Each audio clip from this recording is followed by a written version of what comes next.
A change maker. The desire to be a problem solver and innovator. Someone who has a dream to impact on lives all around the world. But fear and self-sabotage hold you in their grasp, holding you back from the growth you are destined to make. But what if there was a way to overcome this? To step into your true calling as a change maker and take your business to the next level.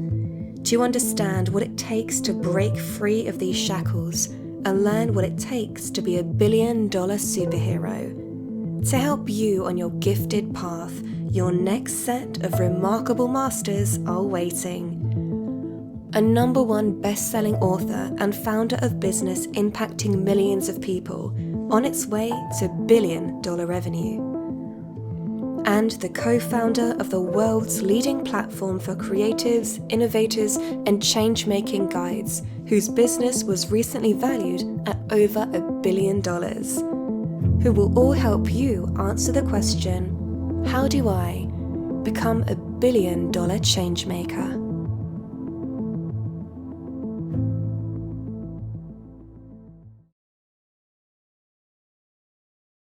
First, allow me to introduce our two special guests. I'm not a big fan of long bios and intros and that kind of thing. I want to jump right in. So please, everyone, welcome Brian Scudamore and Greg Smith. And guys, just so you know, feel free to ask each other questions, jump in whenever you want. It's cool that you know, the three of us know each other, and you guys, you're probably within, I don't know, walking distance of each other, which is kind of nuts and fun. Maybe not right now, but I know you live in a similar area, in the British Columbia, Vancouver kind of area. Welcome to the show. And for, I'll start with Brian. For people who may not know you yet, can you share the companies you currently run and what they do? Yeah, of course. Thank you, Gio. Hello, everybody. Hello, Greg. Yeah, walking distance from Whistler to Vancouver would be a day's job, but it would be a fun one. I biked it. Yeah, my name's Brian Scudamore. I have run my first company, the hat I'm wearing, 1-800-GOT-JUNK, for the last 32 years. And then we started two other brands, Wow One Day Painting, where we flash mob paint someone's home in a day. And that's a franchise company as well. And then we franchised our third baby, which is Shack Shine, the house detailing industry, windows, gutters, power washing, and Christmas lights. They're all under the parent company of, my parent company is called O2E, which stands for Ordinary to Exceptional. And everything that I believe we've ever done as people in our business, taken ordinary people and done exceptional things, ordinary junk removal space, and made it exceptional through customer experience, and so on. So I love nothing more than watching people grow and being a small part of the cog of watching our company grow and people take franchise ownership, and love what I do every single day. Brilliant. Greg, how about you? Hey, I'm Greg. Thanks for having me here. And I'm with a company called Thinkific, and we help entrepreneurs and businesses take what they're great at, their special skills and passion and knowledge, and go and build a business around it, or build their existing business by adding that in. And so what that's looked like so far has been online courses and a platform that makes it easy to create online courses. But more and more, we're seeing a really interesting evolution in this space, going beyond courses and into things like memberships and communities. And so giving people that ability to take their special skill, passion, and build that business around it, and all the different kinds of knowledge dissemination and learning products that they want to do. And it's been a lot of fun building and growing that business and that team. And we're at tens of thousands of successful entrepreneurs and businesses using the platform, and coming up on 500 people on the team, and just did an IPO this year on the Toronto Stock Exchange. So it's been a wild and amazing ride. I consider you both, and don't laugh at this name, but billion-dollar change makers. And why I say don't laugh is because I know both of you well enough that it's never been about how much money can this business make, and it's always been about how much impact can we make. And you've both built incredible organizations literally from scratch, and you also have giant hearts, and you care so much about people, and you care so much about mission. And you've also impacted millions of people. And today I want to be an archaeologist. I want to dig into both of your stories and look for the common patterns and maybe some common traits between the two of you that we can extract, and all of us here can implement and use in our lives, in our current and future businesses, because I think there's this common path that we're all on. We're just at different places on the journey. And there's this quote from Biz Stone, who's one of the founders of Twitter, that I love. Timing, perseverance, and 10 years of trying will eventually make you an overnight success, right? So people see maybe the two of you and your companies and your brands thinking, oh, they're so big and I can never do that. And yet I want to share the parts of the story that make all of us realize any of us can do it. And let's figure out what that pattern is. And I love superheroes and origin stories. So I figured let's jump in with a couple of origin stories. Brian, we'll start with you. So what is the Rubbish Boys? It's not a band. People often wondered.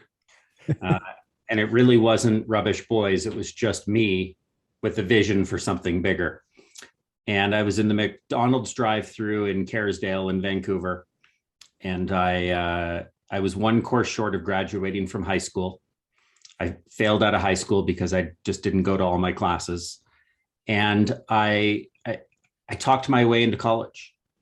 All my friends were going, and I'm like, I'm going to find a way to go. And so I begged and pleaded, and 3 people later, someone in the admissions office said, all right, we'll let you in. So I had to find a way to pay for it. I'm in that McDonald's drive-through. It's a tight summer job market, hard to find a job. So I got inspired to create my own. I saw this pickup truck. It said Mark's Hauling on the side with big plywood side panels.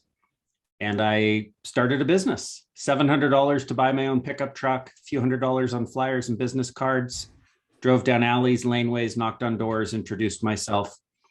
And here we are today. What started as a $700 investment, we're a $500 million business today. And I don't say that to brag, but just to show that, like, 32 years, these overnight success stories, they do take a long time. It took us 8 years to get to our first million. And, we did $1 million this morning in revenue. So perspective of how long it takes, but then it just kind of rocket ships up, which is super fun and exciting. Where did the idea, like what was the need for you back then when you actually launched the company? Like, who were you and what was actually happening for you? Yeah, my life savings of $1,000. Fortunately, I was able to use that to start a business, but my need and reason to start a business was to pay for college. It's ironic that 3 years or so into my degree, I was learning much more about business, running a business more than studying in school. And so my dad, who's a liver transplant surgeon, who's done more schooling than most people could ever imagine doing, I approached him and said, hey, Dad, have a seat. I got some good news. I'm leaving university because I'm learning more about business doing it versus studying it. He's like, how is that a good idea? And after a lot of debate, I still did it. And it took him about 10 years to come around and say, okay, Brian, yeah, good decision. I support it. But the idea was just to pay for college. And it ultimately led me down my dream of entrepreneurship. And where I got that from is my grandparents had an Army surplus store in San Francisco, where I was born, but mostly raised in Canada. And I used to watch them run that store. I'd go take part in the team and get into that store and sell things and clean up and so on as a little kid. I just love the way they did business because they cared about people. They cared about the community they were in. They cared about the customers. They cared about their employees, and they had the biggest hearts. And I'm like, imagine what you could do with a business if you've just got a heart and find the right people and treat them right. That idea just grew over time. And as you mentioned, I'm not a money motivated person. When I talk about money as the goal of getting to $1 billion, that's because of the significance of the lives that we can impact. It's not about the money that I'm ever going to take and put into my pocket. I want other people to put money in their pockets and improve their lives. You mentioned your grandparents. Was that your grandmother, Ida? No, my grandma Ida was on my dad's side. This was my grandma Florence. Nice. And yeah. Because I love doing research. And as part of your childhood growing up, you spent some time with Grandma Ida, who helped raise you. Yeah, my parents, my dad's a liver transplant surgeon. He traveled the world to learn how to do transplants. And we spent a couple of years in England. And I was sort of done with England. I missed my friends as a 12-year-old, 13-year-old kid. And, and they were off to Hong Kong. And I said, you know what? I think I want to go home. And I went and lived with my grandma Ida.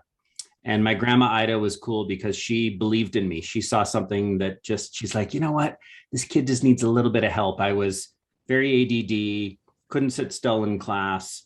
I had buck teeth and stringy, greasy hair and the whole bit. She's like, you know what? We're going to take you and get a haircut. We're going to take you and meet some friends. We're going to get you dressed in some better clothes and get you into some sports. And she just sort of gave me some confidence in myself. And that meant a lot. Sometimes you need someone's help to see something in you that you don't see in yourself. And yeah, love her. And isn't it interesting that that's what you do now? Yeah, maybe. I mean, it is interesting because I will hear sometimes from people where they'll say, you believed in me. Yeah.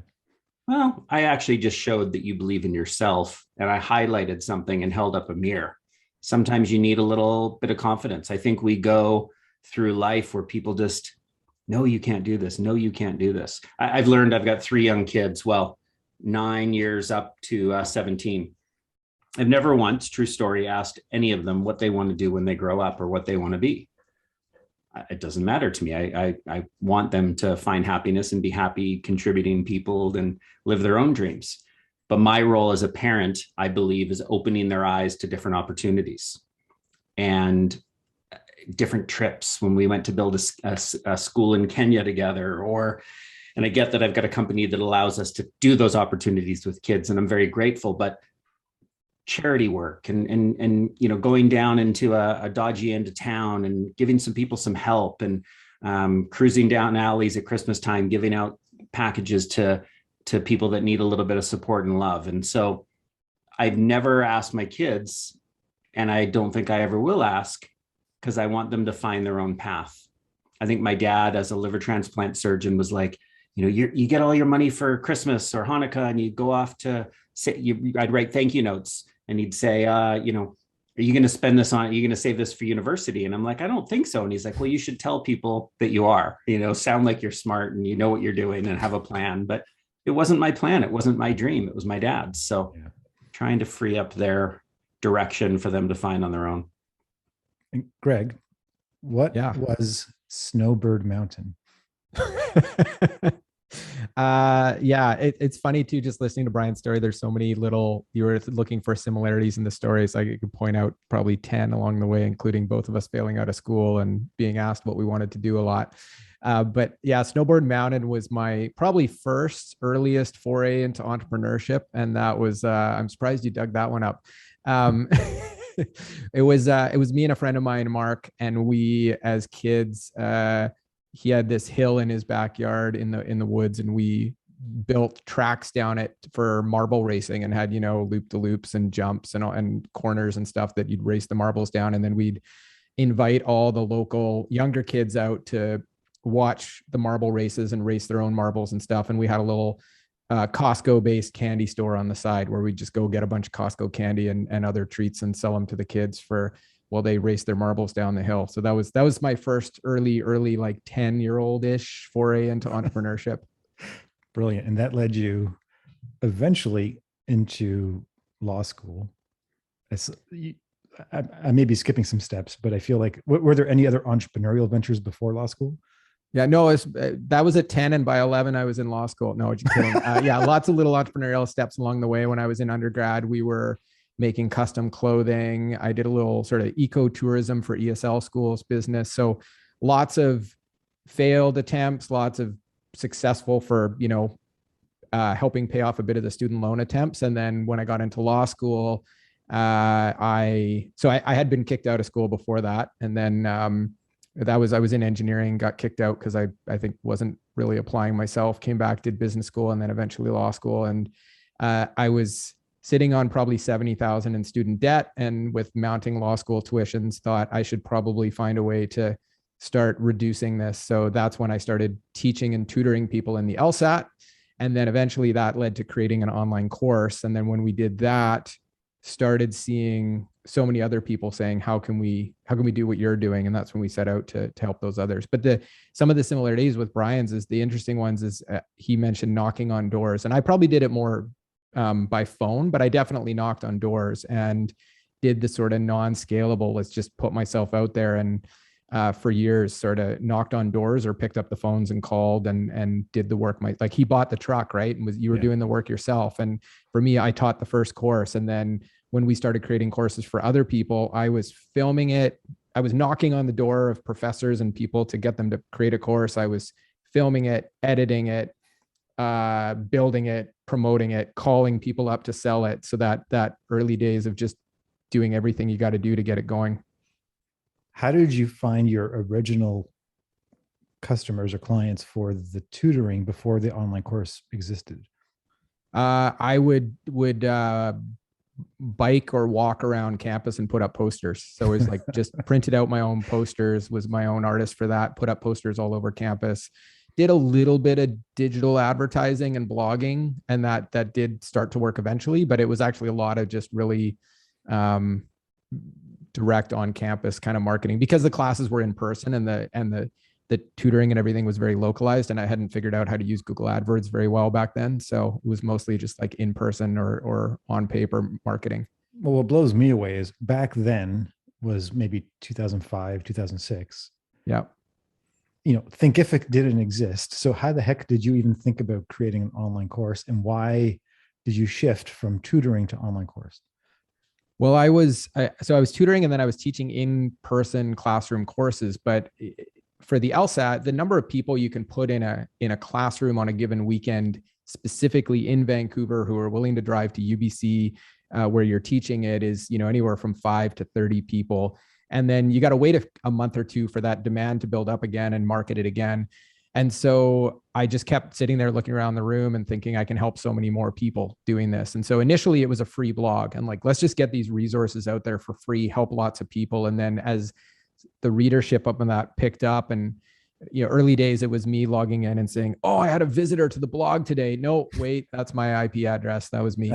But as that picked up, then saw the opportunity of, look, people are enjoying the blog, they're reading it, they're getting value, but they're actually asking for more. So and I can't teach them in person because they're all over North America and some cases the world. Let's put together a little online course and see how it goes. And now, amazing. Brian, what happened with the front page of the Vancouver Province? Yeah, my girlfriend at the time, she was amazing. We talked earlier about people that believe in you, she believed in me and helped give me some confidence in my story.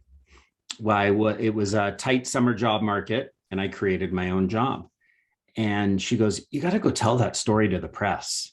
And I'm like, what's the story? And she's like, are you kidding? You created your own business, junk removal. This is awesome. And she hyped me up and got me to believe that there was something there. And so I called up the press and I said, got the newsroom, and I go, got an awesome story for you. And they're like, what is it? And I just led off with that. And I told them who I was and what I did. And they said, great, we're going to send out a photographer. And they sent out a photographer, took a picture of the truck, which at the time, the Rubbish Boys, our phone number was 738 junk, emblazoned across this side of the box. They took a picture, and the guy goes, well, you're going to be busy tomorrow. And I'm like, what are you talking about? And I had no idea. It must have been a slow news day, clearly. We ended up on the front page. And I remember there was this little ad. It's on our wall in the office at the junction, but there's a little ad for Ralph's Audio on the front page, little tiny square. And I called him up and I said, hey, Ralph, what did you pay for that? And he goes, $5,000. It was a lot of money back then. And I'm like, I got the whole page for free with my phone number on it. Like, I was hooked on free press. we would drive down the street, and you know how bus drivers often have their newspaper beside them. Bus drivers were waving the newspaper out of their bus window while we're driving by, and they're like, "This is you." And I'm like, "I know." So it launched my business in a way beyond just an ad in the local paper. I mean, we were on the Oprah Winfrey Show, which jumps from one little media hit to one massive one. But that wouldn't have happened if my girlfriend Lisa hadn't said, "You got a great story, believe in it, go tell it." So this was still Rubbish Boys, and that company started to grow. And there was a pitfall / obstacle that happened with something called Trash Busters. Oh, yeah. Can you share what that is, or what happened? Yeah, I mean, it was a pitfall, but it was a gift. It really was. Like, I can look at that and go, my business wouldn't be where it is today if Mike hadn't. My ringer won't turn off. What's going on here? I don't want that going off right now. There we go. Silence that. Sorry.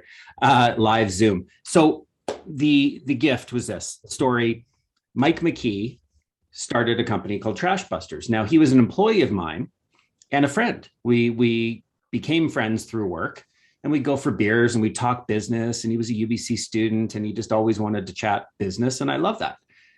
And one day he calls me up and he goes, "Brian, are you sitting down?" I said, "No." And he goes, "I think you should sit down." He goes, "I got some news." I'm like, "Okay." He goes, "I'm going into competition against you." And I said, "When?" He goes, "Tomorrow. We've got our truck. It's all ready to go. We're literally opening our doors tomorrow." And I'm like, "What?" I went through about a 2-year period of obsessing, terrible thing to do, about them and their growth. They were growing quickly. They were adding trucks. I saw their signs everywhere. My employees are like, "Let's take their signs down. Let's just do things to get in the way." And when I shifted my mind from "this just sucks" to an attitude of gratitude, like, there's a gift in here. What is it? And the gift was, I started in the industry first. Don't waste my time focusing negatively on them, because they're not focusing negatively on them, and outmarket them and do a better job. And so I allowed it to put me on my feet again and keep me on my toes. They started in the United States, and then that really just rocked my world. I'm like, "Oh no, they expanded to the United States. Like, I'm so far behind."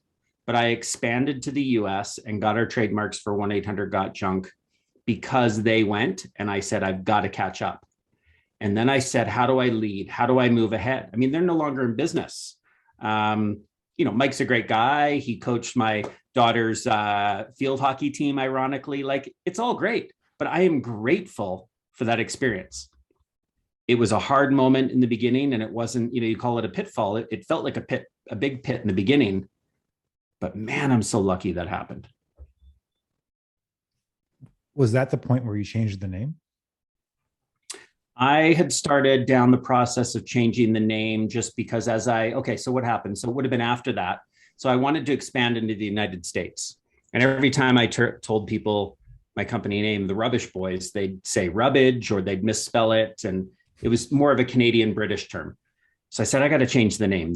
And people saw us as two companies, the Rubbish Boys, 738 Junk, two different businesses. It was confusing. So I said, we got to have one phone number. There was a Got Milk ad campaign years ago, and that inspired Got Junk.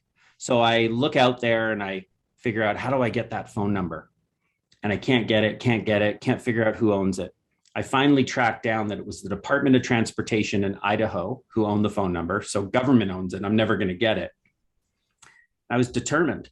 I went and hired a graphics company to design the logo exactly as you see it today. Nothing's changed, before I owned the phone number. Spent $2,000 on it, which seems absolutely crazy.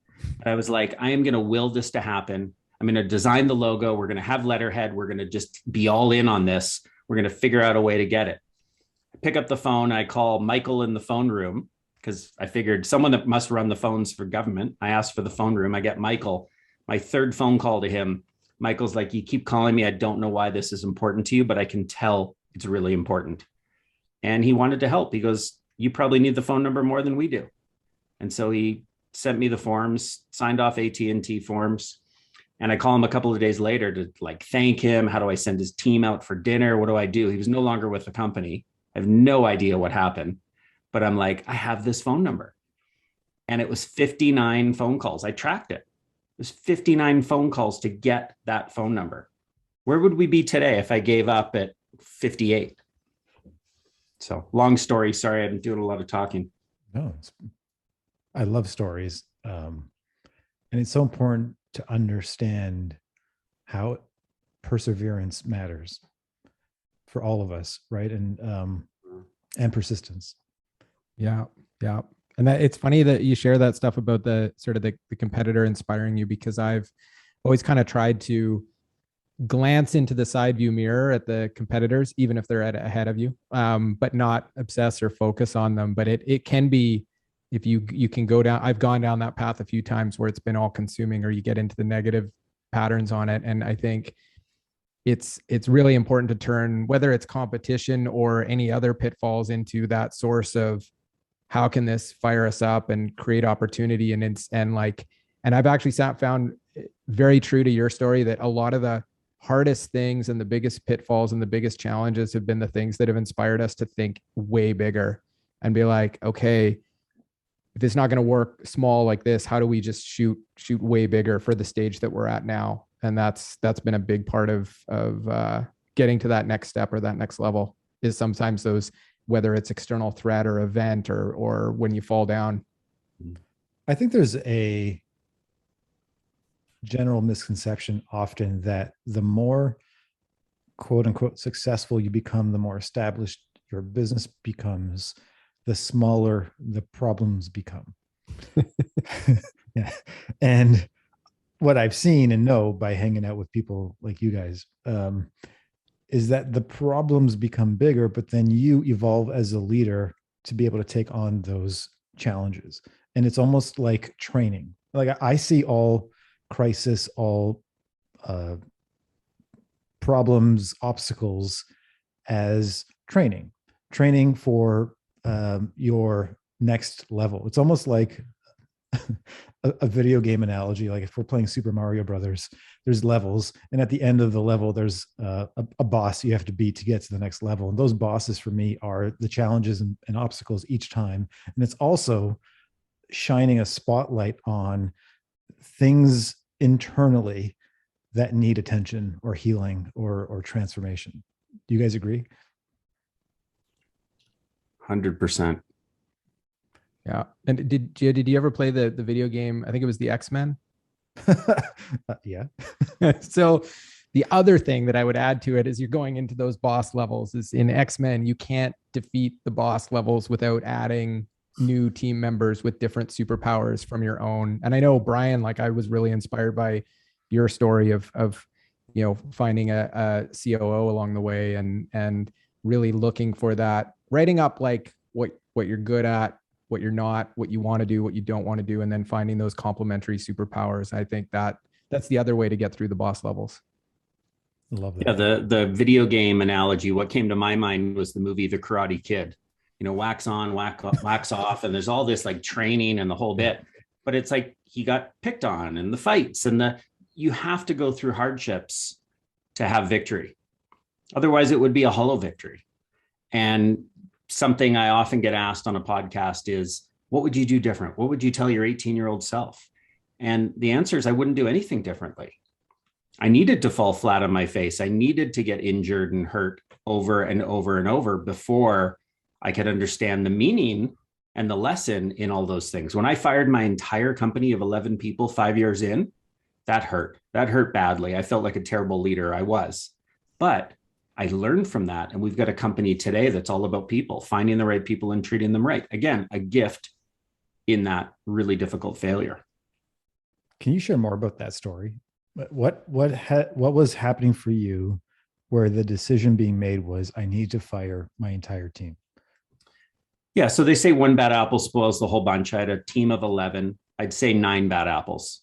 The other 2 I probably could have saved, but it was more about my leadership and my opportunity that I had to go, I don't know if I have the ability to turn those 2 around. I don't know if they're toxic because of the bad attitudes that I felt some of the other employees had. what was going on for me is I stopped having fun in my business. Business to me is fun every day, even on Zoom, is still fun. And I find myself going, what's going on? Why am I not having fun anymore? Why am I hiding in a private office? Today, we have 600 employees, no private offices, not for anyone in the company. But I had a private office then and I would hide. And the reason was I just stopped having fun. So I looked at myself and I said, clearly this is my fault. I didn't know what else to do but to start again. I wanted optimistic, happy people. And so I brought 11 people in for a morning meeting and I started with 2 words. I said, I'm sorry. I'm sorry as your leader that I've let you down, that I haven't given you the love and support, the training that you needed to be successful. This is on me and I needed to start again. And so going from 5 trucks down to 1 was a challenge. Canceling customer jobs the next day because I couldn't drive 5 trucks at once. Like it was a hard time, but it really taught me find the right people and treat them right. And I started to shift my recruiting to find people I believed in, that believed in me, that there was a shared common interest, that there was just a connection. And so we're so careful in finding great people, but it attracts what you need to help you build a special business. Brilliant. Greg, I'm actually curious, what was the shift or evolution from you running an online course, teaching a specific subject matter, to creating a platform for other people to run online courses? Yeah, the big shift there, I guess, was it was going well it was a side project for me. So we were building it up. The course was going, it was slowly growing. But I finished law school, practiced law, even was involved in another startup. But that whole time as the course grew, we just had more and more people reaching out. It was really 2 factors. People were reaching out and saying, we want to do what you've done. And we were realizing that our home-built technology solution was as much of a hindrance as it was a help, because we were spending so much time managing all the tech pieces and moving parts that if we were going to help other people do this, we had to build something that would be really easy for them. And so that was really that shift of, let's go build the solution we wished we had that would make this easy for other people to build their own business on their own platform under their own brand, and give it to them and make it easy for them to go and do it, instead of shipping the terrible thing that we have right now for our own stuff, which isn't built in a way for other people to do. And so that's when we set out to do that and started helping other people get their own courses up and running under their own brand. And then like you were mentioning at the start of looking for some of the similarities here, just hearing Brian speak about the finding the right people and treating them well. And it's interesting because I know I've heard Brian talk before about how you go about hiring, and we definitely do it in very different ways. But the fundamental principle and the output, the result of it, is the same, which is finding great people that align with your mission and purpose and then treating them really well. And so it's interesting, that similarity there, even with maybe different approaches to it, and realizing that that's maybe, at least to me, one of the most important things. And I think it probably is to you too, from what I've heard. How has the book, The Alchemist, helped on that journey? Yeah, so I was still practicing law. I was on a vacation. I was flying to, I think it was Thailand, and I was reading The Alchemist on the plane. I had just started practicing law, and there's a point in that book where, and I'm sure it's inspired so many people to kind of pursue their dreams. It's not an uncommonly read book, but there was a point on that flight where I was keeping a journal, kept a journal of all my travels and trips and thoughts. And I wrote down, there was a timeline in the book where the main character gives themselves, I think, takes them a year to transition from this glass polishing, glass selling, or crystal business into like going and pursuing the next stage of their journey and to pursue their heart's ambition. And so I gave myself a timeline and I wrote it out and I said, okay, within 1 year, I'm going to leave law and go start a business. And it actually ended up, I think, being closer to 2 years from that point. But I gave myself that commitment that I'm going to go and actually do this one day. So it was a bit of an impetus behind that. Reading it made me feel that there was something different I wanted to do. And I love practicing law. I was just more in love with entrepreneurship. So you were building this on the side as you were practicing law. And I think, again, some misconceptions I hear from a lot of people in our community, especially who are just starting off, thinking once someone has made it, it's simple. And I don't think they relate to the struggle along the way. I heard you talk about a story where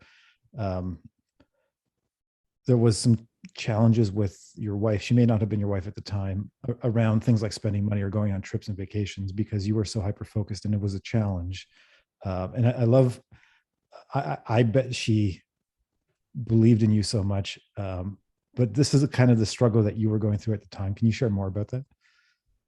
Oh, the struggle around even just the struggle of money and going through that early journey. Yeah. Yeah. I mean, I'm lucky, and in that, so my wife and I, when we started dating, we actually broke up, not over money. We really aligned on money. We are both very frugal in our personal lives. And so that made that stuff easy, and still does to this day. So we broke up early on and then got back together. And there was some discussion about this kind of stuff, but I'm lucky in that both of us, and especially me at that time, was very much into living on what, like, any level of whatever financial means I had. So a lot of the time, I think that was well below $5,000, $10,000, $15,000 a year, went, some years with no revenue. I did have the luxury of being able to move home with my parents for a while there when I quit my career as a lawyer. But yeah, definitely when we first got married, so we built Thinkific and started Thinkific in 2012, but I didn't draw a salary for probably 4 or 5 years. And even then it was quite low. So when we were having our first kid and buying our first, it was a little duplex, the bank said to my wife, if your husband's not on title, we can give you a better mortgage because he's a net negative to this whole equation. So, because I had student loan and a history of no income. So yeah, those early years, you certainly, but I think that's why it's important to be doing it for something different. And even now that I've got some arguably financial success, that's probably proven even more to me that I really wasn't in it for the money. It's easier to say that when it's not there yet, but once it comes, it's been easier for me to say, like, that's not what's done it for me. What's done it for me is the impact we've been able to have and that excitement. But yeah, certainly in those early years, you talked about problems getting harder. The one thing that is harder in the beginning, I think, is some of those personal financial struggles that you have to be okay with and work through. And that was hard. And it even took a toll on the business, because you are sort of having that, like, bare minimum survival. How are we going to get to that next step? And that can, unfortunately, sometimes caused us to make some of the wrong choices in the early days in the business. How do you think you've evolved? Like, if you took a time machine back to 2012 and you got a chance to hang out with Greg of 2012, as a human, with respect to personal growth, with respect to maybe even emotional maturity, how could you describe that evolution? One of the bigger changes, I think, is how I interact with other humans and treat people, and especially people on the team. And it's not like I was a jerk and now I'm nice, but I certainly had a more, maybe I think what might be more conventional in a lot of business mindset of, like, driving to the goal is more important than making the team happy all the time. And I remember early employees would sometimes nap in the office or things like that. And my brother, actually, who was building the company with me, came to me one day and he said, Greg, you gotta chill out a bit and, like, just come to work one day and just have fun. And I wasn't like, Brian, you said work is about having fun. I got there and I'm there today. I did not start that way. I was like, work was about goals and making this happen. And it was partly, I think, because of some of the personal financial stress. And so in those early days, he said this to me, and he said it a few times in a few different ways, but it finally, like, broke me. And I came in one day and said, let's play a board game. And we just turned off our computers and took 4 hours playing a board game. We were in a co-working space, and some of the other people were kind of pissed off that we did it because we were a bit loud, but we had so much fun. And it just fundamentally changed my view of, like, this has got to be fun. Like, I got to love the people I'm working with and the fun we're having every day we're coming in. And that's going to be more important than making sure we ship something by Friday. It's true. I totally agree with you. I think that the more you can have fun, it reduces friction. you can have fun and still work really, really hard, but a fun team who goes, yeah, like we're here for a common purpose and we appreciate each other and celebrate things and can take a break and have a beer together, whatever it is. It just eliminates a lot of friction and makes it more enjoyable for everyone. It's interesting to hear your vulnerability and your involvement and all that. Like it's cool. I certainly, when I fired my team of 11, I don't think I was a happy, have fun type, but I redefined what leadership meant for me and what type of leader I wanted to be. And now we have a blast every day. Now, Brian, you snuck in the name Oprah really quick. And I feel like we cannot just let that go, because I'm going to guess there's an epic story behind you connecting with her and being on the show. How did you make Oprah a reality? Yeah, so I didn't do it. Someone on my team did, which was really amazing. It took Tyler Wright 14 months, I think, to make it happen, but he saw what I saw. And so if I start with, there's a bit of a longer story that leads up to Oprah. That was the more important part. Was I joined the Entrepreneur organization. I was comparing myself to others and feeling down and depressed about, I had this $1 million business that took 8 years to get there, but everyone else in EO had bigger, better businesses. And so I went and decided I was going to envision what the future of my business would look like. I didn't tell this story already, did I? No. I had okay. It's funny. I've done a few podcasts today and I'm like, did I tell that to this group? Because that'd be really embarrassing. Okay. That's real ADD kicking in real time. So I join EO. I'm down and depressed in this doom loop. And I go, okay, I'm a positive thinker. Like I always see opportunity, get all this negativity out of my head, take a sheet of paper. I pull it out and I go to my parents' summer cottage. They had a little shack on the water, Bowen Island, an hour from Vancouver.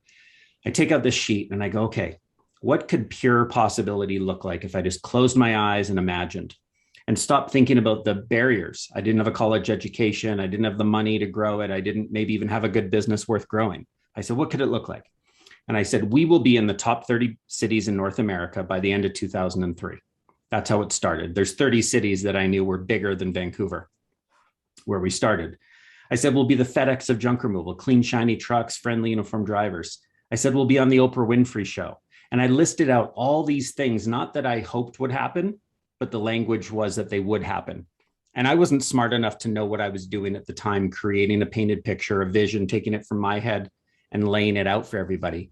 But I got excited. I went from a doom loop to chills. And I'm like, I can see this. I started to share that with everyone in my company. And it did some interesting things. It took about half the people who said, Brian, Oprah Winfrey, come on, you're smoking hope dope here. Like, good luck. 30 metros, no way. And I had people leave the company. They self-selected out. The other group said, Brian, I have no idea how we're going to make these things happen, but I want to be a part of it. And that was unbelievable because people saw what I saw. We didn't know how to make it happen. So we started with this wall in the office that was blank. And I said, I need to show people that we're making commitments to some of these things beyond this sheet of paper. We called it our Can You Imagine wall. And I started with, can you imagine being featured on the Oprah Winfrey show? And Tyler Wright made it his mission. And I don't know how they covered us, given how many phone calls and emails and things he sent to Harpo's. You know, they should have had us arrested maybe, but he made this happen. He stands up one day in the office, open office environment. He's like, we did it. We did it. And he's screaming and people are like, why is he losing his shit? What's going on? We went over and he's like, I'm talking to Oprah. He was talking to the producers and they invited us out to do a cleanup on a hoarding episode. We go do the cleanup in LA. Oprah invited me on the show. I get 4.5 minutes on stage, just going, I can't believe what this is going to do to our business. But it ties back to my goal list, my 101 life goals list. One of them was to meet Oprah and give her a hug. I just think she's a wonderful woman, great humanitarian. And I was just blown away with her as an entrepreneur and a leader. I wanted to give her a hug. And that's all I ever saw during this was giving Oprah a hug. And so after the episode, I go in the green room and she thanks me. I go, can I give you a hug? She goes, of course you can. And that was that. But it led to allowing people in our business to see that when we dream up big possibilities that are so big, you never know, they might actually happen. And there's story after story of people making them happen. And the best part is I didn't do it. I planted the seed and Tyler made it happen. And it was unbelievable. Well, when that call happened, from what I remember, you had to be in LA. So from Vancouver, you had to be in LA the next morning. And there wasn't enough time to drive a truck because you wanted your trucks on the show. Right. So how did you problem solve? Yeah. We also needed the trucks to haul the junk out of this place. I mean, that was the whole thing. So yeah, Tyler's on the phone. He goes, oh, we can't do it. They've got to do this tomorrow. TV moves fast. You've got an idea, boom, off you go. And they said they need us in LA by tomorrow. I go, Tyler, we'll figure it out. Just book us on a flight. There was only one flight to get us from Vancouver to LA in time. I go, just book us on a flight. He goes, but we don't have trucks. I go, we'll call on the way to the airport. We'll figure it out. And we called our franchise partners in San Francisco and said, okay, big opportunity, need a huge, massive favor, huge. Need you to drive your trucks to LA. They rallied 3 trucks and 6 people, and they drove throughout the night. We all get to Culver City, California. Everyone's exhausted. We've just flown in late. They drove in early. And we all pulled this full day cleanup together, knowing that like this was Oprah. This was big. And we had such a good night celebrating that night with no sleep the next night, because we're just like, this is unbelievable. And that's what winning feels like in a team, right? I mean, Greg's got a million stories. I'm sure when you went public and you actually had the IPO happen, the way people in your company must feel about that win that was envisioned, and there must be a million stories. But it's those moments that people remember because we came together as a team to make it happen. We should have. Most companies would have said, oh, we can't get trucks there. I'm sorry. Can we push it off a week? And then it never happens. Greg, if you thought back, what is one of the first team wins or maybe catalyst moments for Thinkific where you thought, wow, we're onto something here? Team wins, catalyst moment. Oh yeah. We had a fun one where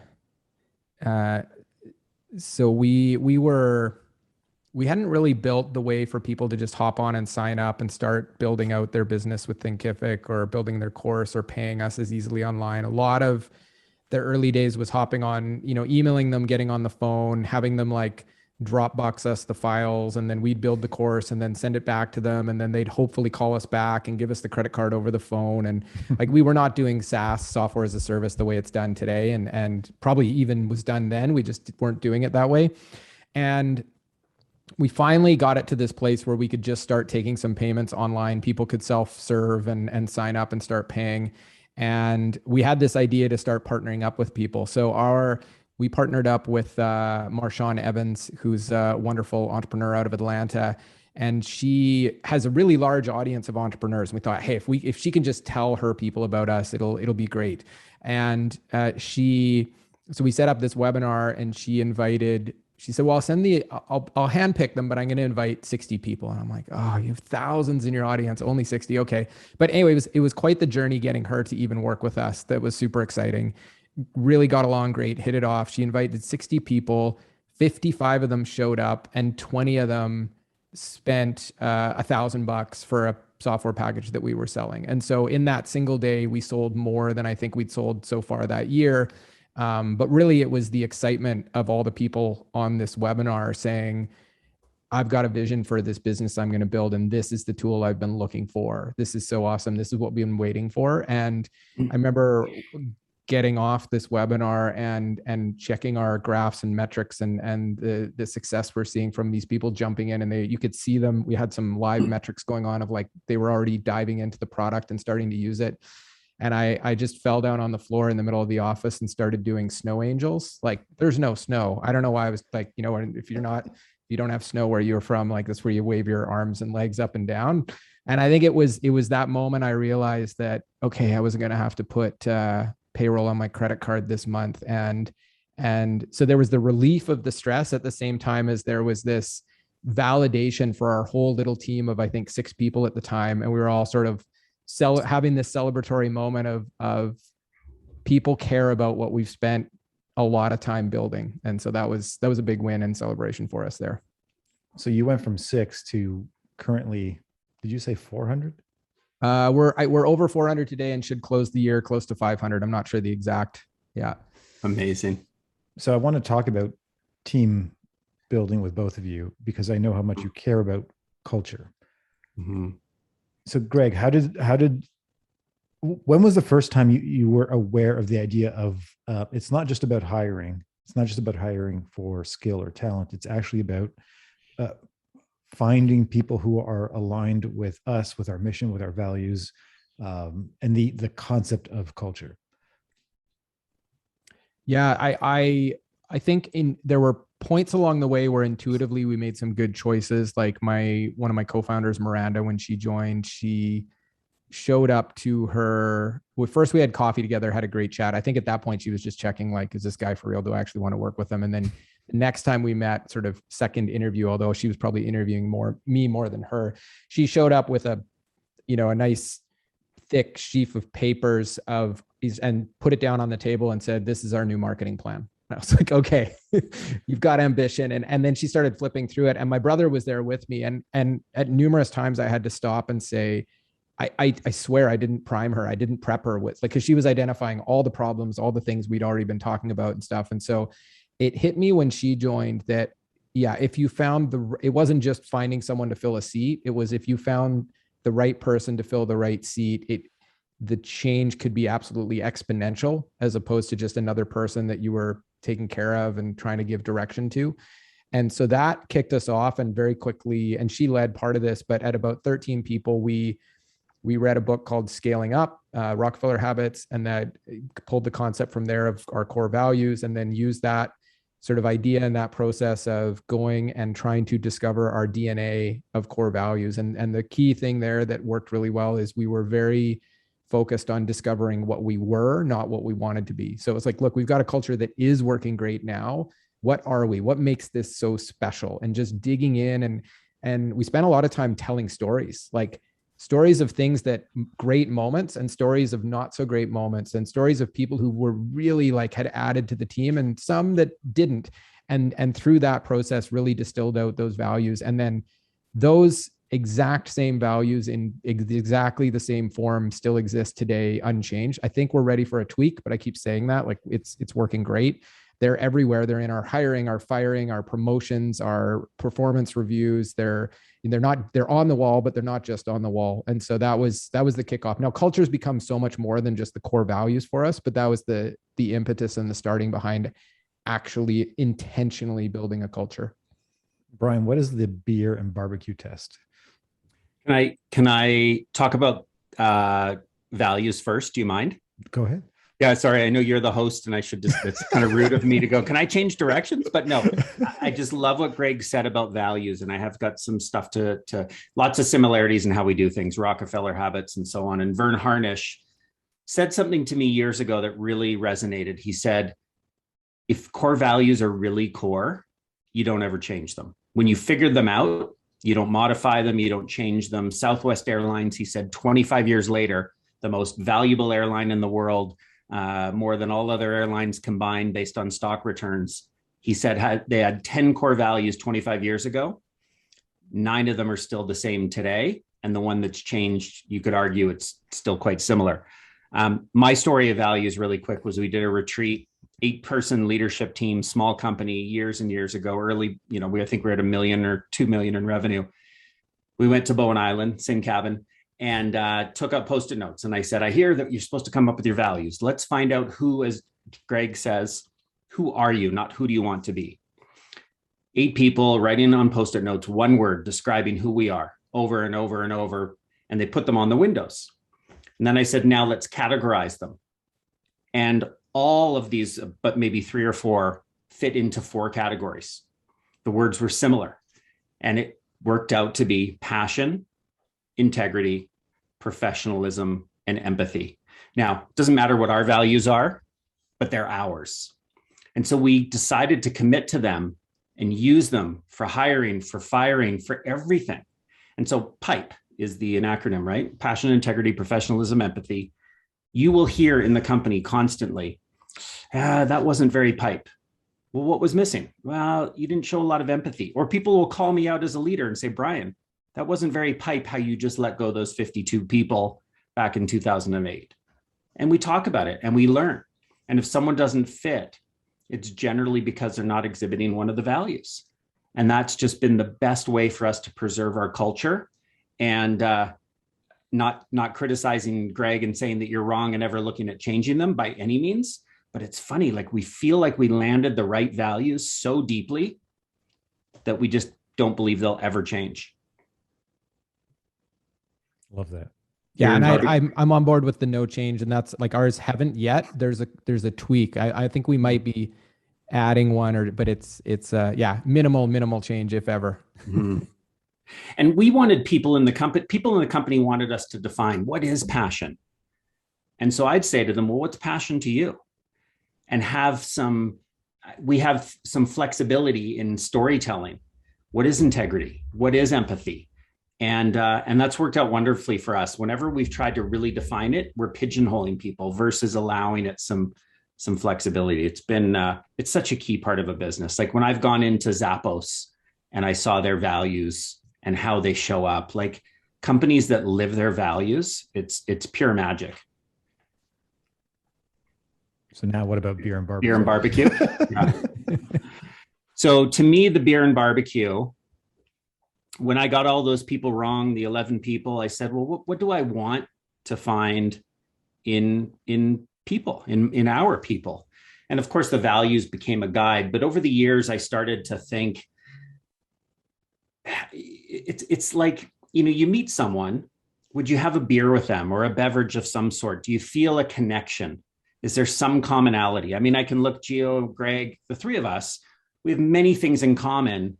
This shared purpose of purpose-based life and helping people and leadership and growth and dreaming. And so you want to find people to work with who believe in you, you believe in them, you find them interesting and interested. Would you have a beer with them? I think as companies, we often, and I'm sorry if there's any HR leaders here and I'm criticizing some processes, but in my mind, it doesn't work for me to sit down and go, so Gio, asking all these questions and getting all theoretical versus just getting to know you. I want to know about you and your kids and your love of Star Wars and how you grew up, right? And you hire on attitude, train on skill. And so for us, it's been the biggest thing is, would you have a beer with someone? The second question is the barbecue. How would they fit at a company barbecue? And we've got so much diversity of people and opinions and character traits. It's not that they all need to be the same. What we need is people who fit and add to our workplace. And so at a company bar, you go to a house party back when maybe we used to do that, and you're like, it's just got a vibe. Is your company have a vibe where it just works? And we're so careful in taking so many interviews with people, but when it works, it works. And proof too that Greg and I have a lot of similarities. Greg, you've got so many employees. I don't know if you know Ryan Anderson. Yeah. So Ryan Anderson, Ryan's great. Ryan's unbelievable. And he used to work with us, and he went over, and I don't know how it all happened, but went over to Greg. And I'm like, sad to see the guy go because I love him, but thank goodness he's going to such a great place. And it's just, Ryan would fit in Greg's beer and barbecue. And you can't hold on to people and say like, someone, I think David mentioned in the chat something about, people are leaving companies, and everybody calls it the great, what is it called, right? The great resignation. And I'm very intentional with my language. I'm like, first of all, you can't stop people from going, but give them no reason to go. Make it the great progression. How can you better your people? How can you give them more opportunity and new challenges? And yes, there's companies out there coming out and paying double, and it's hard to compete with that. But when you got a clear purpose, clear values, it's the great progression. How do we help you grow as people and be better people and better leaders? Let's not worry about you leaving and spend all our time talking about words and making it happen.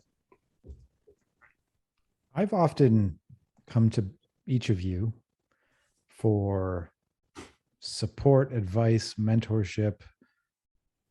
Who do you turn to? Like, how does the role of either peers or masterminds or mentors served you on your journey? Because I think none of us do this alone. That's another maybe misconception, the idea of self-made. Like our friend Jason Gaynor, I love how he says self-made is crap.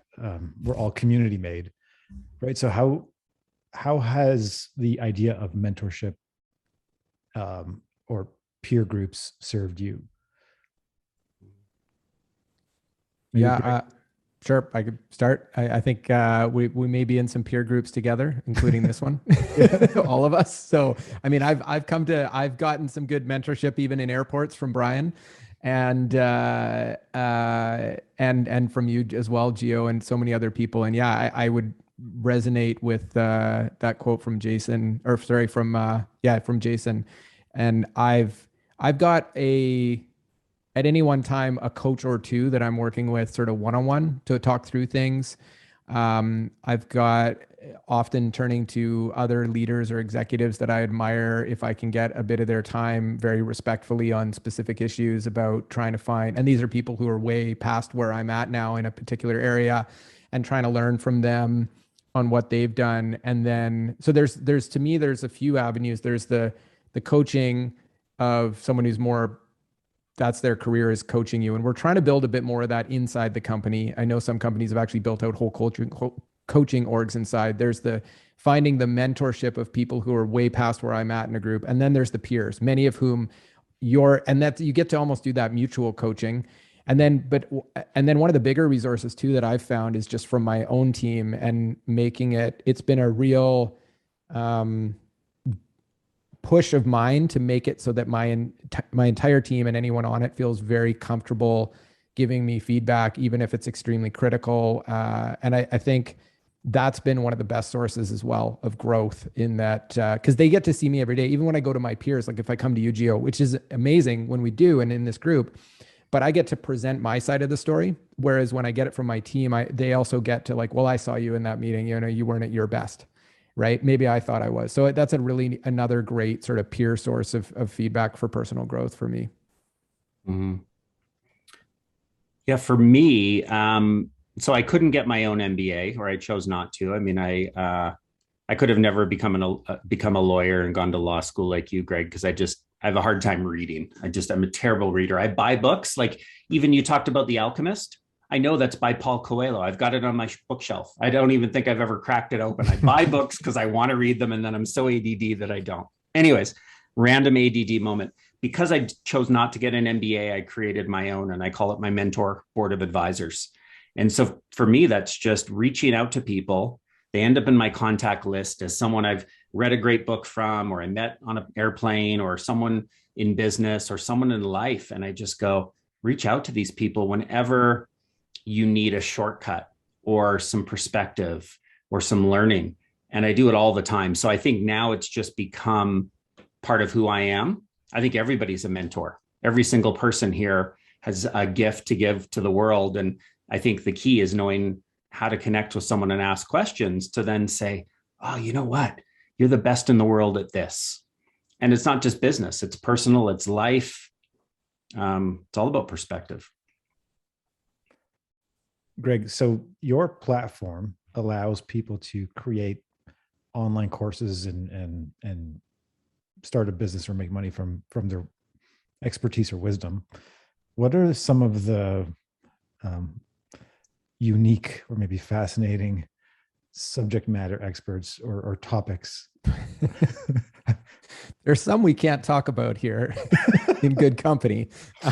Well, there's I think 50,000 active. Well, that was when we last publicly reported. So it's more than that. I'm not allowed to share yet how many, but last time we reported end of Q2, we were over 50,000, I think, active accounts on the site. And those, combined have hundreds of thousands of courses. And so I don't even know all the weird things that are out there, but there's the cool thing to me, I think, in some of the things we see is people taking something kind of unexpected that is maybe like ancillary to their business. So one of the ones I thought was really fun was a baker who was baking cakes, really beautiful cakes, and sharing them on Instagram. And so they're running a bakery and they're making cakes, and that's their livelihood and business. But when they actually went asking, what do people want to learn from me? It was, how do you take such amazing food photography for Instagram? So they're teaching about photography for Instagram because that was sort of the skill set that people saw in them that they couldn't, well, I can't come to your bakery and buy your cake. It looks delicious, but I want to know how you're blowing up this Instagram account with this amazing photography. So that was one of the fun ones. There's another wonderful story about a woman named Alish, who's was a daycare worker and had a lot of parents coming in and saying, do you have any money? I need some money to, like, you know, for food, rent, kids, daycare. And she said, look, I don't have any to give you, but I can give you financial advice. And that happened so often that eventually she launched her own financial planning and budgeting courses. And then a really cool trend that we're seeing, like, we've gone beyond courses now where you can actually build communities in the product. And she's got such an amazing community of people, like a peer network of people teaching each other. But the knowledge they're looking for now has grown beyond what she can teach. And so she's now bringing in other experts to come in and sort of teach within the community, and then rising up some of her original students to become, you know, peer mentors within the community. So really, really fun the way we're seeing this evolve. If I go back, when I first got into courses, the typical thing was a landing page, an embedded PayPal button. And when you paid, then you just get like a downloadable zip file of some videos and PDFs.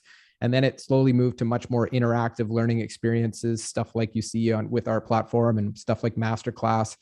And now I just see this much further progression to the kind of things you're doing, Gio, with this community of it's building a whole community with everything from an event like this and an experience like this to courses that are part of it, but it's part of the whole stream of value that people are offering to build a community around building each other up.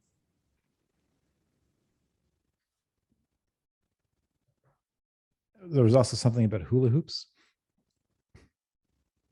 Yeah, Deanne out of Australia I think she started teaching hula hooping just on an iPhone, shooting the videos on an iPhone in a park and then in her garage sometimes. And now she's got a whole team of people and pre-COVID was flying around the world to teach at events and conferences around hula hooping for dance and fitness and fun. And I had her up on the TV just the other day, and my daughter had a hula hoop out and was, you know, trying to learn to hoop. Brian, I don't want this conversation to end without us talking about blue wigs. Can you tell me how that started? And can you share what that is for people? Yeah, you know, I had a bunch of franchise owners that came to us and said, this whole guerrilla marketing thing, parking our trucks around and putting doorknob flyers on people's homes and lawn signs. And, you know, we need more than that. We need radio and TV. And I said, we can't afford that stuff. And guerrilla marketing does work. It can help us to really stand out. So we took 6 franchise partners and I said to them, where's the most difficult place in the world or North America to stand out? People said Times Square, Las Vegas. I said, Vegas, we're going to go to Vegas. So I bought everybody $3 blue wigs and $26 bowling shirts that had 1-800-GOT-JUNK on them. And then a bunch of little tattoos that were 1-800-GOT-JUNK, you know, temporary tattoos. So $30. We go to Vegas. I mean, you had to buy air tickets and hotel too, but $30 a person for like the swag. And I said, I'm going to show you we can stand out. And we would go into like the Hard Rock Hotel and everybody's like dressed to the nines and having drinks and partying. And there's the 6 of us in blue wigs and bowling shirts and everybody's coming, they're gravitating towards us. Who are you guys? What are you doing? Hey, want a tattoo? And we give them tattoos. And before you knew it, everyone was coming over and wanting tattoos. And everyone's asking questions. And all night everywhere we went in Vegas, people are taking photos and they're like, oh yeah, those are the 1-800-GOT-JUNK guys. And I'm like, point made, like $29 a person. Look at how much noise we made in Vegas where it's hard to make noise. And so I think they bought in. Now, I believe that a lot of brands can make, I think Starbucks as an example, I'd read years ago, they were at $1 billion before they really started to go beyond 10% ad budget. And they just were doing a lot of guerrilla marketing themselves, word of mouth type marketing before they got to be big enough. so you can build with PR and all the free press that I talked about getting. I mean, Oprah didn't cost us a penny, right? And I think there's an opportunity there. So we took the Blue Wigs one step further. The Canucks were in the playoffs, which is so rare. I mean, probably a little less rare than the Maple Leafs, but the Blue Wigs, we take the Wigs and we go, what can we do here? And so when they were in the playoffs, their color was blue. We had all these Blue Wigs. We outfitted the whole company, 50 people at the time, in Blue Wigs. We called the press and we said, CEO's orders, everyone's wearing Blue Wigs until the Canucks are out of the playoffs. And they loved it. And it ended up in like a big press. And then we started getting on the phone and calling more press. We had 60 media hits, including, for the second time in our history, the front page of the same newspaper, the Vancouver Province. They come out to take our photo. Everyone's hanging off the trucks in Blue Wigs. And we quickly, just before the photographer shot the money shot, we moved a couple of people out of the way so you could see 1-800-GOT-JUNK. And so our phone number ended up on the front page again. You know, poor Ralph's Audio paying for advertising, and here we get all this stuff for free. And weren't you giving out wigs at the game? Yeah, so that was part of the story. Taking it further, we went out to the Canucks games, and you weren't allowed on city property or the Aquilini's property at GM Place giving out these wigs. But the press came, and the press was like, let's shoot it over here. Let's get you over here. So we are on their property. On the 6 o'clock news, my girlfriend calls me. She goes, what is going on? You're on this channel, this channel, this channel, top story on all the news stations. And we had divided and conquered. And we had myself, our COO, Tyler, the PR guy, everyone took a different station. And we were talking about how we were giving out wigs. And we had like the stadium filled with people with these, they cost us $3 a piece. And it was just unbelievable. And we had so much fun with it. So again, the best part of it was the winning feeling of like, look what's happening with the story. But it just proved to be like a marketing hack that just got us a ton of exposure. It was so fun. Love that. And you mentioned the concept of the painted picture, which was something you developed. What year was the first time you came up with it? Because you were talking about 2003 as the goal. Yeah, so it was 5 years prior. So it was like I wrote it in 97 and launched it for the next 5 years, 98 to 2003. And this is a process that you constantly do every 45 years to talk about the painted picture for the next 5-year period. Yeah, it's just, it's visioning things and thinking big ideas. And, you know, it's putting it out there to the universe, and the more people that think about it and talk about it and so on. So I wrote a book, and I talk in there about visioning and painted picture. And one of the goals that we haven't had happen yet that was on our Can You Imagine wall was getting on the Ellen show. So 2 days ago, I get a call from our managing director of 1-800-GOT-JUNK. And it's not a done deal, but it sounds like it.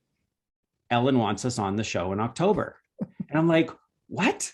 And I'm freaking out, of course, because I'm like, that is so cool.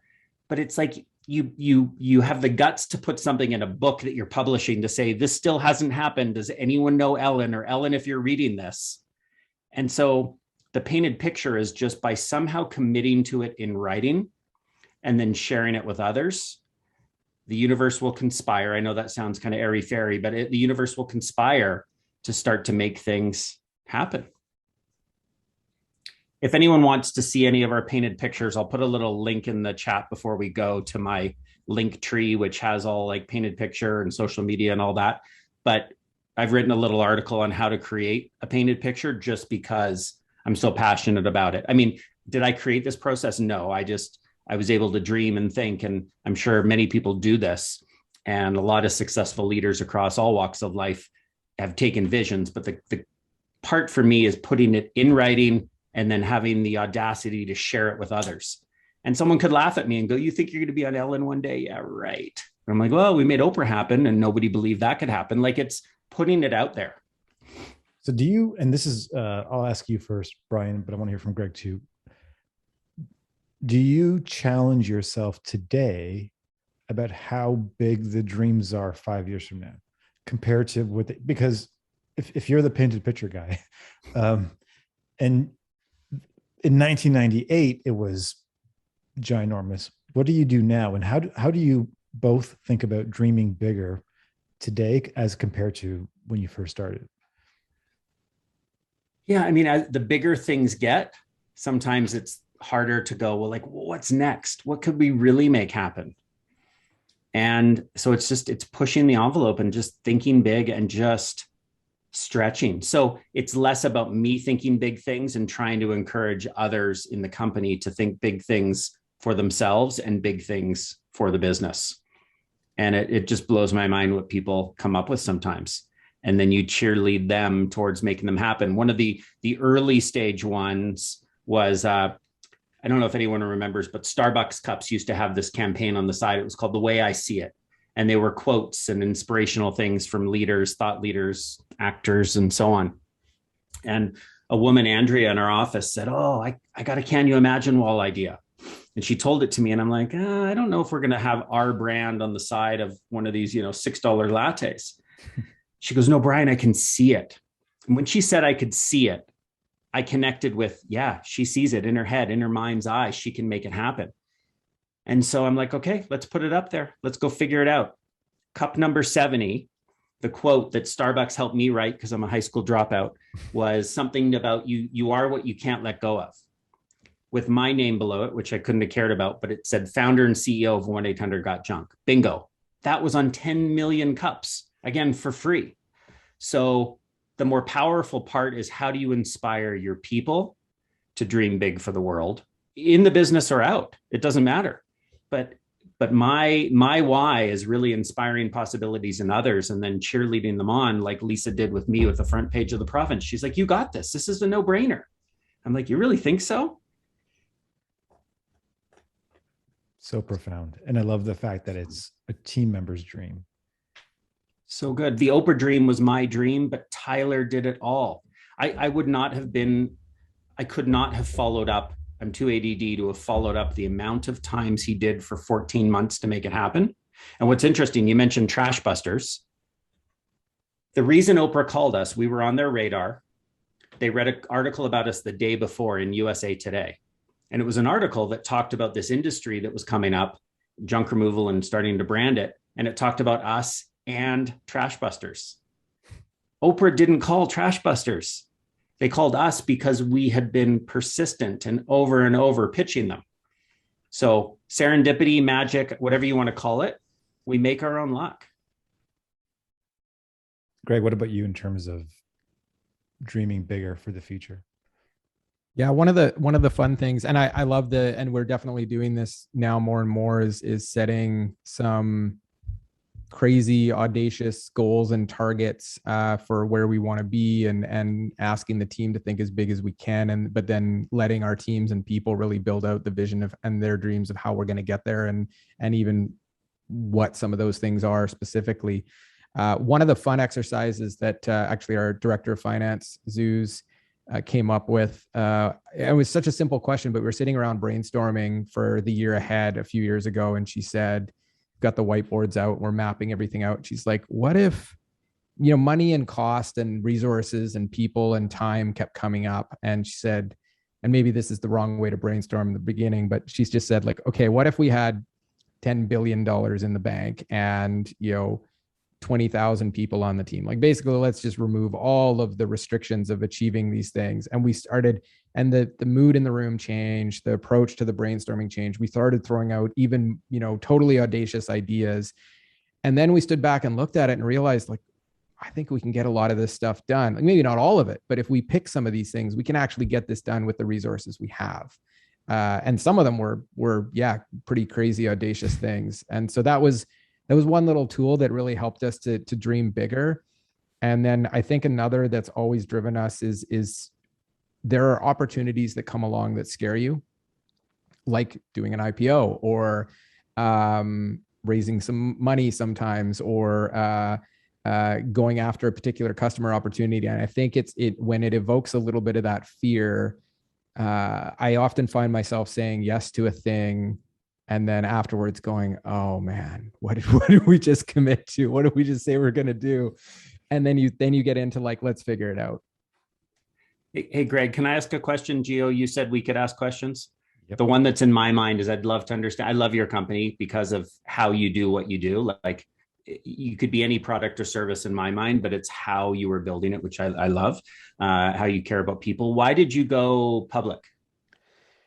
So that was a pretty quick process for us. From the moment of commitment of let's do this to listing was 5 months, which when we decided, then the banker said, well, it'll be a couple of years. We're like, no, we're going to do it in 5-6 months. And Wow. So that was one of those, like, let's do it our way. We can do this quickly and fast and have a great result. So the reasons though, one of the biggest ones was brand exposure and brand recognition, and almost like sort of your free publicity. It was an Oprah event for us to some extent, in that we've gotten, I've got a mail in person, a paper subscription to the Globe and Mail. And I think I saw our name in an article in the Globe and Mail almost every day for a month following the IPO. And so that one of the big reasons was just, we're going to get a lot of brand coverage, but there are so many ancillary effects. Like, it builds trust with our customers. It gave us almost unlimited and continuous access to capital to grow and scale. It's been exceptional on the talent acquisition, in that I'm now talking to people to work with us that I thought were inaccessible. And then even bringing some new people onto our board that have been total game changing in the direction of the company. So there's a list of 10 things long, but the first one was actually the brand piece, and then the next was probably the and building that trust with customers, and then that talent, finding great talent and being able to reward and compensate and tie that directly to the growth of the business was a really cool part of it as well. Very cool. Congrats. It's amazing. Thank you. Yeah, it's been a lot of fun. And I think it sets us up really well to achieve the big BHAG that we have. Which you have to share. Yeah. Big, hairy, audacious goal of getting, helping 1 million entrepreneurs and businesses be successful in building a business using Thinkific. And I think we'll continue to blow past that. That's like for us, the painted picture of 5 years out. And then, but it's a big step from where we're at today, for sure. Amazing. Before we wrap up, I have a question for each of you. Same question. Greg, I'll start with you. What did you get in trouble for as a kid? Like from my parents or from the police? Wherever you want to go. Let's say when you were in like elementary school. Let's see. What were you told to stop doing, or what made you stand out that either got you in trouble in school or from your parents? Or yeah, all sorts of stuff with firecrackers, probably, and yeah. Thinking of safe stories to tell here. I got in a fair amount of trouble with my brothers, and even just I am the older of 4 boys, and so I learned early on that this sounds terrible, but I would poke the next eldest, and then they would poke the next, and then they would poke the youngest, and it would float all the way through the chain. And so I'd have fun with the next oldest brother, Scott, and then he would do something to Anthony, and it worked the same with kindness too. So it was interesting, sort of like as a psychological experiment amongst interactions with my brothers. Matt being the youngest of all of us, I don't know what that meant for him psychologically, but he's my business partner now, so I guess it worked out. But I got in a fair amount of trouble around. They called me Chichi Matoka, which my Italian grandmother would tell me was something around like teasing people and being a bit of a trouble causer. How about you, Brian? Yeah, I'm going to pick a safe one just because it's being recorded, but same thing. Firecrackers, beer, like just stuff, skipping school constantly, things that just, yeah, I think what Greg and I probably have in common amongst a million other things is, as entrepreneurs, you often push boundaries. Yeah. And I didn't really love authority. If someone said, you can't do this, I'd figure out a way to do it, which served me well in business. And I've got more respect for authority today. But one that stands out for me as a little sort of silly example was my French teacher, Mrs. Hallinan. I still remember her name. I was chewing gum and she got upset with me for chewing gum. You can't chew gum. You can't chew gum and blah, blah, blah. And she goes, if you didn't bring enough for everybody, then come on, that's just not fair. So what did I do? I went and bought like giant bags of double bubble. And and I gave everybody 3 before the class started. Everybody was chewing it. And you can't speak French with 3 double bubbles in your mouth. And she's just like, oh, Brian. So. Well, what I love about all of this is you're disrupting your French class, and now you're disrupting the junk removal business.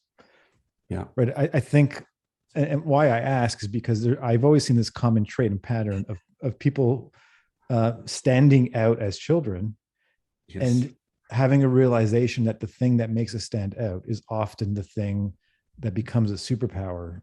Mm-hmm. If you're entrepreneurial, if you're a visionary, if you're a dreamer, and by doubling down on whatever that thing is and not treating it as a curse, because often we think, like you talk about ADD. I think ADD is one of the best gifts ever for an entrepreneur, because it'll create hyperfocus in specific areas, right? Totally. And all of these things that we were labeled as different, or maybe we're bullied for them, or made us stand out as kids, give us the opportunity to make massive impact as entrepreneurs today. We should partner up on a firecracker company. There you go. We'd be dangerous. Yeah. But you know what? But on the serious side, you're right that it does help us stand out. And then it's, how do you channel it in a good way? Right. Right. You know, I don't like being disruptive. And I'm constantly doing things in meetings to be disruptive, like this, right? You know, showing me talking on a banana. And it's just like, there's no point to it other than to make someone smile and sort of cause, but I don't like to cause real grief anymore. And my report cards as a kid all said, Brian's so disruptive, and it wasn't in the good way. Anyways, it also gives me hope that as a parent, some of my kids will actually turn out to be successful and happy, because there is a little bit of disruption there. Yeah. Payback. Brian and Greg, thank you so much for all of this today. What an epic conversation. I love and appreciate both of you so much. Thank you. This was super fun. And your leadership and the heart you have, Gio, in the world is amazing. I mean, knowing Greg and others and in this community, it's fantastic. So I'm inspired by everybody just being here, and thank you. If I can help you in any way, reach out and connect. And yeah, thanks for including us, Gio. Brilliant. And for everyone here live, in our studio audience, thank you all for hanging out with us too. Now your eyes have been opened to new possibilities. It's time to look within. What if there is a dark force that you've overlooked? Something that is eating away at everything you stand for and stopping you from stepping into your true self. I'm here to tell you that you, my hero friend, need to act fast. Are you ready to enhance your powers? See you next time, as our next set of guides will show you how your values shape your identity.